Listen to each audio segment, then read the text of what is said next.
ആദ്യം ഇൻഫ്ലുവൻസറിന്റെ ആത്മഹത്യ സംബന്ധിച്ച വാർത്തയിലേക്കാണ്. കാരണം കണ്ടെത്താനാകാതെ പോലീസ്.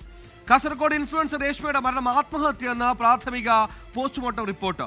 യുവതിയുടെ ആൺ സുഹൃത്തിന്റെ മൊഴിയിൽ അസ്വാഭാവികതയില്ലെന്നും അന്വേഷണ സംഘം കണ്ടെത്തി. രേഷ്മ ലഹരി ഉപയോഗിച്ചിരുന്നോ എന്ന് പരിശോധിക്കാൻ ശാസ്ത്രീയ പരിശോധന നടത്തും. കാസർഗോഡ് നിന്ന് അരുൺ പാറക്കൽ തയ്യാറാക്കിയ റിപ്പോർട്ടിലേക്കാണ് ആദ്യം റിപ്പോർട്ട്.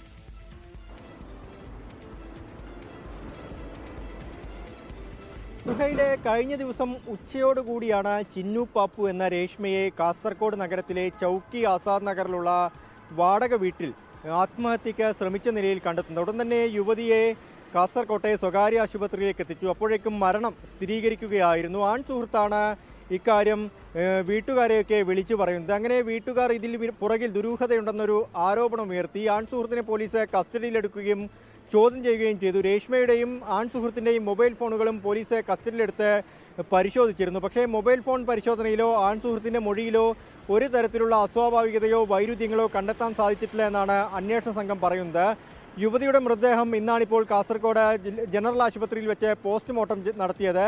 ആ പോസ്റ്റ്മോർട്ടം റിപ്പോർട്ടിലും പറയുന്നത് ആത്മഹത്യ തന്നെയാണ് എന്ന് പറയുന്നുണ്ട്. ഒരു തരത്തിലുള്ള മർദ്ദനമോ മർദ്ദനമേറ്റ പാടുകളോ ഉണ്ടായിട്ടില്ല എന്നാണ് പറയുന്നത്. ഇനി യുവതിയുടെ ലഹരി മാഫിയയുമായുള്ള ബന്ധം അത് പോലീസ് പരിശോധിക്കുന്നുണ്ട്. ഏതെങ്കിലും രീതിയിൽ ലഹരി ഉപയോഗിച്ചു എന്ന കാര്യങ്ങളാണ് പോലീസ് പ്രധാനമായും പരിശോധിക്കുന്നത്. ഈ ലഹരി സംഘങ്ങളുമായി എങ്ങനെയുള്ള കൂട്ടുകെട്ടായിരുന്നു യുവതിക്കുണ്ടായിരുന്നത്, അത് ഈ മരണത്തിലേക്ക് നയിച്ചിട്ടുണ്ടോ എന്നും അന്വേഷണ സംഘം പരിശോധിക്കുന്നുണ്ട്. ഇതിനുവേണ്ടി ഫോറൻസിക് പരിശോധനയ്ക്ക് യുവതിയുടെ രക്തസാമ്പിളുകൾ അയക്കുമെന്നാണ് അന്വേഷണ സംഘം അറിയിച്ചിട്ടുള്ളത്. ഈ ഫോറൻസിക് പരിശോധന ഫലം വരുന്നതുവരെ ഇനി ഈ മരണത്തിന് ആത്മഹത്യക്ക് പുറകിലുണ്ടായ കാരണം അറിയാൻ കാത്തിരിക്കേണ്ടി വരുമെന്നാണ് നിലവിൽ അറിയുന്നത്. ലോകത്തെവിടെയായാലും ഏത് സമയത്തും 24 വാർത്തകളും ഓഗ്മെന്റഡ് റിയാലിറ്റി പാക്കേജുകളും എക്സ്പ്ലെയിനറുകളും വിശദമായി കാണാൻ ഞങ്ങളുടെ യൂട്യൂബ് ചാനൽ നിങ്ങൾക്ക് സബ്സ്ക്രൈബ് ചെയ്യാം.